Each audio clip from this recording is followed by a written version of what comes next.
Chapter 2. The Long Wait. The clock on the mantel ticked noisily in the silence of the living room. The fire had died down, leaving only the charred remains of an oak log, but Yuki didn't feel like blowing it back to life. She couldn't settle down to read a book or go to her room to listen to the radio. The house simply didn't feel right with three strange men standing guard over them and sending away friends who came to call. Yuki wished Ken would come home. Was he still studying at the library, not even aware of what had happened? Yuki wandered listlessly into the kitchen where Mother was now frosting her chocolate cake. She had put a kettle of water on to boil and set out her tea tray on the breakfast room table. "Who's the tea for?" Yuki asked curiously. "Who's coming?"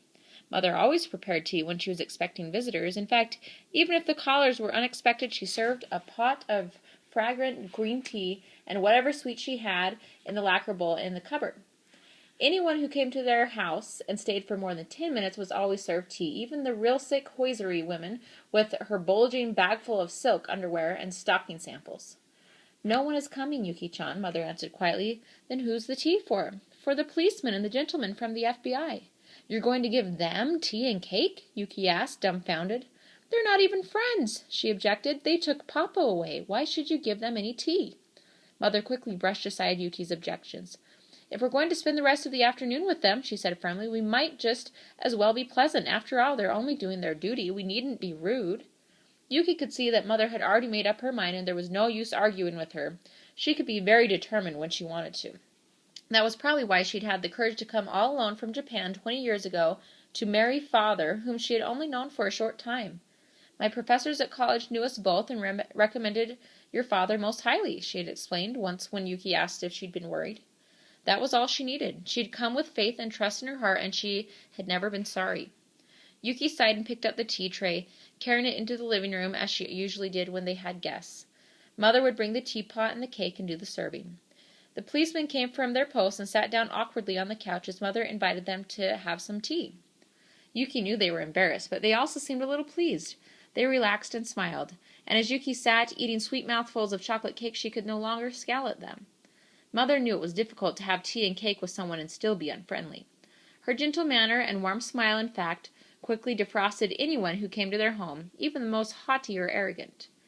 Yuki was sure Mother didn't have a single enemy in the whole world, although the rest of them, even Father, had at least one or two. Each time a car went by, Yuki hurried to the window to see if Father had come back or if Ken had gotten a ride home from someone. As the afternoon wore on and it began to grow dark, Yuki grew more and more uneasy. She jumped up when the telephone rang once more, but this time it was a call for the policemen, informing them that they could leave their posts. They soon went off, leaving only the FBI man to keep watch. Yuki decided that the FBI had somehow found Ken and taken him off somewhere too, when at last he came home. Mother quickly took him to the kitchen, taking only a moment to introduce him to the FBI man. She wanted to explain things to him quietly and calmly so he wouldn't get upset or let his temper flare. "And Dad still hasn't come back?" Ken asked when Mother told him all that had happened. Mother shook her head. "They didn't even tell us where they were taking him," she said, and for the first time she let her anxiety show. "There were 2 policemen here, too," Yuki added. "They wouldn't let anybody in to see us, and they only left a while ago." Ken looked troubled. "It's really serious then," he said soberly, and he got up to turn on the radio once more. "We heard some vague rumors at the library, but everybody just thought it was some fanatic doing something crazy. That's why I stayed to finish cramming for my exams." Seeing the troubled expression on Ken's face, Yuki began to feel apprehensive. If this meant that the United States and Japan were at war, what was going to happen to them? Mother and Father were Issei, first-generation Japanese.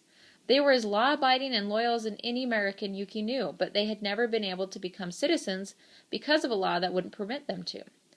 Kim seemed to be mulling over the same thought. He said something now about Mother and Dad becoming enemy aliens if this was really war. "But that's silly," Yuki scoffed. "Just because they can't become citizens doesn't mean they're suddenly enemies now." Even as she spoke, however, she felt touched by a shadow of fear. What would the FBI do if Father if he was an enemy alien? Yuki wished he would hurry and come home. The telephone shrilled into their anxious thoughts. The FBI man answered it in a brief conversation and then knocked on the kitchen door. "I've had orders to go back to headquarters," he explained. "I'll be leaving now." "What about my father?" Ken asked. "When will he be released?" The man shook his head. "I just don't know," he answered. "I really couldn't even hazard a guess." Mother went to the door with him and bowed as she would to any departing guest.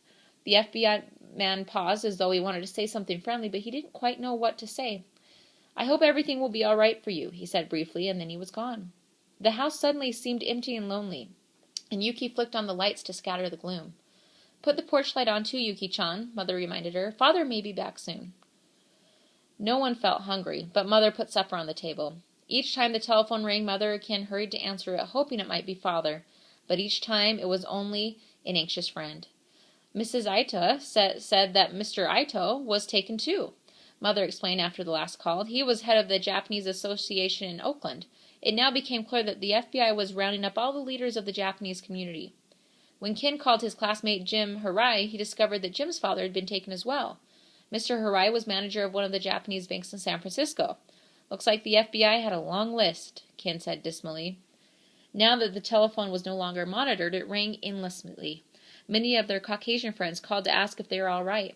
Mimi's mother phoned to ask if there was anything she could do, and Mrs. Jameson called from across the street, becoming indignant and angry when she learned that Father had been taken by the FBI. Why, he's the finest gentleman I know, she said firmly. How dare they take him off like that? But they had indeed, and now it was almost 11 o'clock, and still he hadn't returned or even been permitted to call them. Mother forgot to remind Yuki about going to bed, so Yuki stayed up, linking back the sleep that threatened, feeling tired and sad and empty inside. Finally, Mother spoke to her. There's nothing you can do to help Father by staying up, she said. Now run along to bed. Ken and I will wait up a little longer. Yuki crept into her cold bed then, but discovered that she was no longer sleepy. She curled up into a small ball, trying to warm her icy feet, and felt the thumping of her heart. All around the night seemed dark and ominous and full of unfriendly sounds. A siren whined eerily down the street, and Yuki wondered if it was the police rounding up more Japanese men.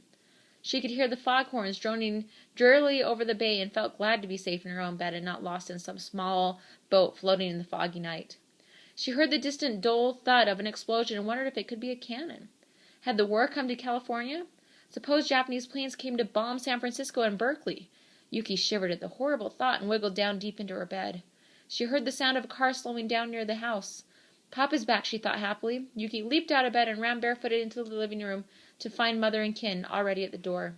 Mother turned away disappointed. It wasn't Papa-san after all, she said. She left the screen door unlatched and checked the porch light once more. I can't sleep, Yuki said dismally. Mother looked tired and worn. She still wore the apron she had put on to do the supper dishes, and Yuki knew she had given no thought to going to bed. Well, let's all have some cake and hot chocolate then, she said. She was a believer in the solace of food, and she seemed glad of something to do. Ken's books were spread out over the dining room table, but he closed them and stacked them on his binder. It's no use, he said. I quit. Come on, Yuki, let's have some food. Go put your bathrobe and slippers. Ordinarily, Yuki disliked being told what to do by her brother. Just because you're bigger and older doesn't mean you can boss me around, she sometimes said to him.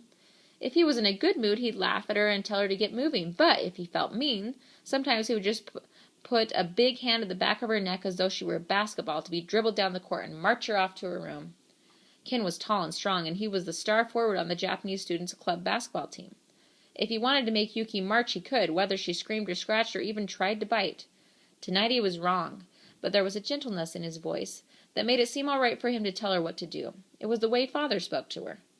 Everyone acknowledged the fact that Father was head of the house and listened with respect when he spoke. He had been in America 4 years longer than Mother, but he was proud of his heritage. He was the grandson of a samurai, and he behaved like one. He was brave and dignified, and behind his strength was a gentle heart. Mother still had many Japanese ways, too. Every year on the 3rd of March, she put out all her Japanese dolls for Dolls Festival Day. She put sweet cakes in front of the grandmother's photograph on her Memorial Day, and she still sat in the back seat of the car instead of in front beside Father. She was a gentle Japanese lady, but she also had a strong and noble spirit. Yuki was surprised at how hungry she was and remembered that she hadn't even eaten very much supper. Her piece of chocolate cake disappeared even before Mother sat down, and Yuki felt hungrier than ever. What else is there? She asked. I'm starved. Mother sliced some bread and got out some butter and homemade apricot jam. Ken said he felt like having some scrambled eggs and even offered to make them himself. They felt a little better even after they'd eaten, but they were all still worried about Father. I do hope he's had a good supper wherever he is, Mother said softly. And then they lapsed into silence, for no one had any cheerful words to offer, and no one had the heart to voice the fears that were clamoring inside.